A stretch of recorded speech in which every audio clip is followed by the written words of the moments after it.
Good afternoon, everyone. I'm delighted to welcome Leader Jeffries here, and very shortly Speaker Emerita Pelosi will be joining us as well to talk a little bit about the climate situation and the failure of the United States to be present at the Conference of the Parties in Belém, Brazil, other than yours truly. I'm not only grateful to the leader and the speaker for being here, but my travel there was facilitated by the Sustainable Energy and Environment Coalition, which is a House organization that helped get me there, because for the first time in CODEL history that I'm aware of, the State Department refused to support or facilitate my travel or my credentialing. My credentials don't say United States of America. They say Global Legislators Organization for a Balanced Environment, GLOBE, because the State Department refused to support this. That's how bad the Trump administration has become. I went there to make 4 points. One, Trump does not represent the United States of government on matters related to climate. He represents the fossil fuel industry, and specifically his big billionaire fossil fuel donors when it comes to climate matters. The United States is still very solid on climate action. He just has chosen to represent his crooked billionaire donors. The second is carbon pricing is essential. The good things that have come out of COP so far mean that the plane crashes higher up the mountain. But if you want to get the plane over the mountaintop safely, you've got to have carbon pricing. And the best carbon pricing on the planet right now is the Carbon Border Adjustment Mechanism in the European Union. And my mechanism to them was to stand fast against any Trump attacks and be ready to stand against them when they come. The third is that we are seeing globally signs of the great climate insurance collapse. It's been warned of in the United States now by the Federal Reserve, by Aon Insurance, by the Freddie Mac, the chief economist. The Economist magazine has warned of a $25 trillion hit to global real estate markets because climate risk makes insurance unmanageable, which makes mortgages unavailable, which makes property values fall, which leads to 2008-style recession. That's the cascade, and you could see it in the New York Times piece yesterday that showed how Louisiana property values are already falling from the climate risk. The last point I made is it's about damn time we told this story truthfully with the villains in it. We wouldn't be where we were if the fossil fuel industry had not run a long and fraudulent campaign of climate denial. And we wouldn't be where we are if the fossil fuel industry had not, since Citizens United, used its power to spend unlimited dark money in politics and threaten and promise to spend unlimited dark money in politics to prevent reasonable, sensible climate action from happening. This is a story that has villains, and we need to talk about it in those terms. And what we'll do is I'll recognize Leader Jeffries right now. When Speaker Pelosi gets here, we'll interrupt for her. When he's done, if Speaker Pelosi is not here, we'll take a few questions and wait for Speaker Emerita Pelosi. Leader Jeffries, thank you, sir, for being here. Well, good afternoon. It's an honor and a privilege to be here in the United States Senate side of the Capitol, and certainly with Senator Whitehouse, who's been an extraordinary leader on so many issues of importance, not simply to the people of Rhode Island, but the people of this great country and throughout the world, particularly as it relates to the climate crisis. Now, from the very beginning of this Congress, the very beginning of this presidency, there's been an unwillingness by Donald Trump and House Republicans and Senate Republicans to deal with issues of importance to the American people, particularly as it relates to the cost of living crisis that we have in this country and the various reasons why it continues to get worse in the United States of America. It's shameful that the Trump administration and the United States government chose not to be involved and engaged at the most recent COP conference, essentially ceding leadership on this issue in the world to our rival, China, and the Chinese Communist Party, while leaving America and Americans behind. Now, there's a direct connection between the climate crisis, which continues to grow more urgent by the day, and the rise of extreme weather events that are not a partisan issue because they hit blue states, purple states, and red states all across America. A direct connection between the climate crisis and the rise of extreme weather events that threaten the health, the safety, and the well-being of the American people, and a direct connection between the rise of extreme weather events and the homeowners insurance crisis that exists now in state after state after state. Homeownership has become unaffordable in far too many places, ripping away the possibility of home ownership for millions of Americans. And we know that home ownership has always been central to the great American dream. And so it's incredibly important that we deal with the climate crisis, because there is only one Earth. There is no planet B. We have no other option. We have to deal with protecting God's green Earth. But we also should deal with the climate crisis, because the absence of doing it causes life in America to just continue to become more unaffordable, particularly in this instance as it relates to both the home insurance crisis and the rise in electricity costs and utility bills all across the country because of the administration's assault on the progress that was made related to standing up a clean energy economy under the leadership of Speaker Pelosi, Senator Whitehouse, Democrats in the House and the Senate, and of course, the Biden administration. Republicans have taken a sledgehammer to the clean energy economy, which hurts our ability to both deal with the climate crisis and hurts our ability to drive down costs for everyday Americans. And I look forward to the continued leadership of Senator Whitehouse and, of course, the continued leadership on this issue by our Speaker Emerita, Nancy D'Alessandro Pelosi, who has been a champion on so many issues for the children, of course, at all times, for the country, the Constitution, the Congress, and, of course, decisively for the climate. It's now my honor to yield to Speaker Pelosi. Thank you very much, Mr. Leader. I almost called you Mr. Speaker. Just a few more months. Thank you.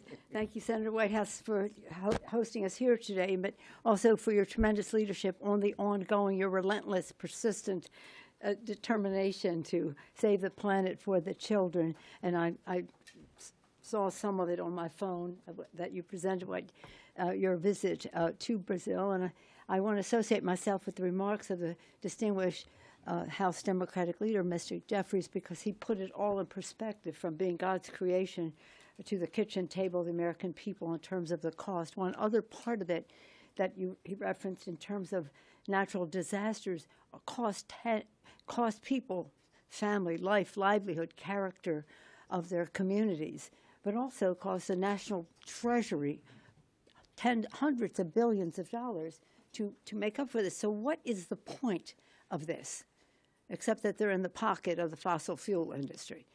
We're there to use every resource we have to save the planet, to make things affordable for people. My invitation to be here was to talk in a little bit of a historic thing. My first COP, it was so early they didn't even call it COP. It was 1992 in Brazil. Our delegation was led by Senator Al Gore. While we were there, he made one of the most spectacular Save the Planet speeches you ever heard, right after the Dalai Lama. It was a religious and a scientific meeting in Brazil. Then we couldn't find him. We were supposed to all have dinner. We couldn't find him. He was called away by Bill Clinton to ask if he wanted to be Vice President of the United States. So that's just placing it in time and history. I just left Al Gore at the funeral of Dick Cheney, and in those days, this was not, we had bipartisan delegation to go to some of these meetings. That was then, and this is now. This is so important to our society, it's a challenge of a generation.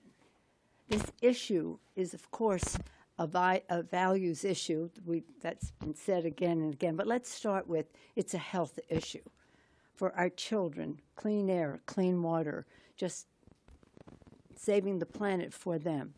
It's an economic issue in terms of green technologies and for us to be preeminent in the world instead of cutting off the funding for tax credits that enable us to be that, as they are doing with the IRA bill. It's a security issue. Security issues, we go around the world and study migration and the rest, much migration, especially from, well, the Northern Triangle in Central America. Many people were coming to the United States because of drought. They couldn't farm, and they didn't have food that they were growing for themselves. So it's a migration issue, and a migration issue is a security issue. So it's health, it's economic, it's a security issue because we have the encroachment of deserts, the rising of the sea levels, the droughts, floods, everything else that goes with it, as the distinguished leader mentioned, that so many of the natural disasters. And it is a values issue, as was mentioned. If you believe, as I do, that this is God's creation, then we have a moral responsibility to be good stewards. But even if you don't, we all agree that we owe it to our children as a value to pass on this planet in a way that is sustainable. And they have no belief in science. That it's the strangest thing. If science says this is what is causing the more intensity of storms and the rest of that, and government says we should do this, they don't believe in science, and they don't believe in governance. So two no's do not make a right. So we have a real problem here. And I will just close, did I say that already? By saying this. On this subject, and you both have taken us to this place, we have to have truth. We have to have truth in how this is all presented. That's not what they're doing. And we have to have trust in the policies, in the appeal that we're making to the American people to understand the connection to their kitchen table, their energy bills, and the rest.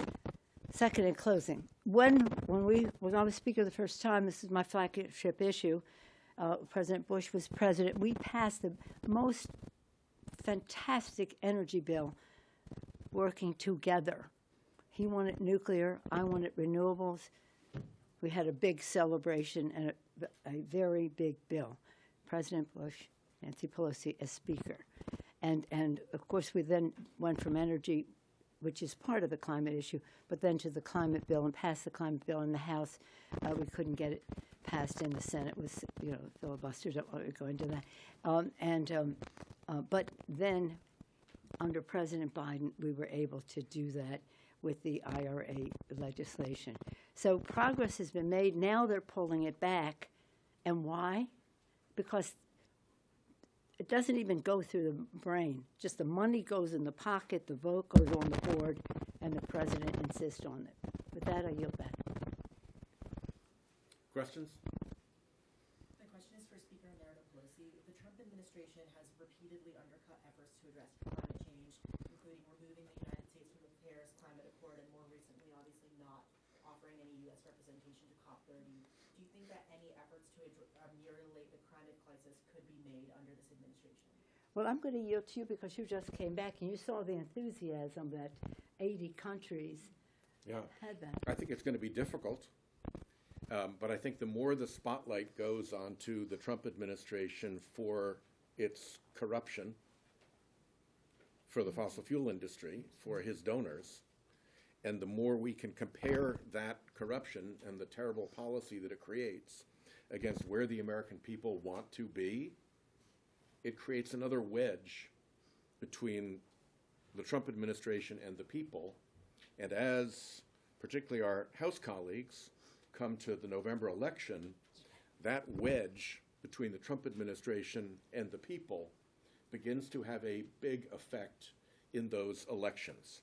And so I think you've seen it beginning with the Epstein dramas, but I think this is another issue that shows that Trump is not aligned with the American people, that he can't be trusted to protect people's pocketbooks in their electric utility bills, in their homeowners insurance, in their home values, and that becomes a powerful political issue that gives us the opportunity to correct their corrupt policies. I would add that mobilization has been my own thing. I say inside maneuvering to get things done, but outside mobilization makes it all the better. And the outside mobilization on this issue among young people is very vital, to the point that the distinguished senator made about us winning the House. When Speaker Jeffries takes over, we won't be able to get new legislation because doubtful that there's an understanding of truth and trust on this subject in the White House. But we will be able to hold in check some of those things. And on that point, I yield to you. Well, I associate myself with everything that Speaker Emerita Pelosi and Senator Whitehouse have said. As House Democrats, we plan on focusing the attention of the American people on three issues where there's a big difference between Democrats and Republicans: affordability, health care, and corruption. And in this particular space, as it relates to dealing with the climate crisis, a corrupt bargain has been struck, as Speaker Pelosi indicated, between these outside special interests, Donald Trump, and Republicans in the Congress, which is why there's no action in dealing with the climate crisis, because they are following the perspectives of GOP big donors. That's corruption in real time, and it's having an adverse impact on the American people. Yeah, to Leader Jeffries and Speaker Emerita Pelosi, it seems like in recent months, climate has sort of fallen lower on the list of talking points that Democrats here in Congress are bringing up. How do you think you can, if at all, keep focus on this issue? I don't think that's the case at all. Affordability is the issue, and this is an affordability issue in every way, in terms of jobs, in terms of cost of living, and the rest. And of course, also in terms of education, STEM, training young people for the future. That's who we are. But I will say this, just to that point in the previous question. Donald Trump is the worst president of the United States for America's children. The worst president American children have ever had in terms of their health, their education, the clean, safe environment in which they can thrive, including safety from gun violence, I would add, the job, economic security of their families, and a future that is fair and just in terms of yes, the planet, the air they breathe, but also the economic situation they're in. And he is giving them as a gift a $600 billion increase in the national debt for them to pay off as he takes away health care from them, takes down the Department of Education, and the rest of it. And that to this very point, the air they breathe, the water they drink, he doesn't care. Thank you. Well, any and all of you, given that the renewable liquid fuel incentives in IRA, it's one of the few clean fuel, climate-related provisions to survive the current administration and Republican majority. Could you address how you view the role of liquid biofuels in reducing emissions, and do you support ethanol, E15 legislation that farm state legislators are trying to push through? Well, let me generally comment on the assault on the Inflation Reduction Act and the clean energy economy.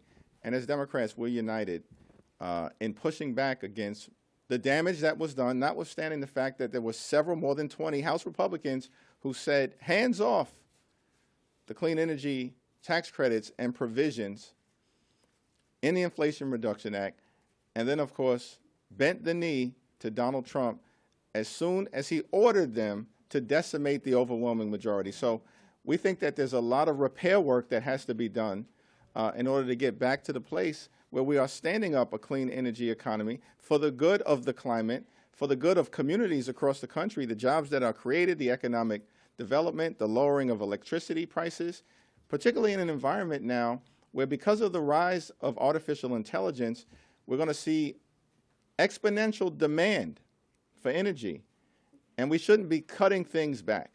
So in terms of ethanol and that particular dynamic, it's in the mix of things, right? Important to remain a part of the picture related to the future, but I'm really concerned about the damage that was done to renewables, to wind, to solar, and to the opportunity that really was groundbreaking coming out of the Inflation Reduction Act.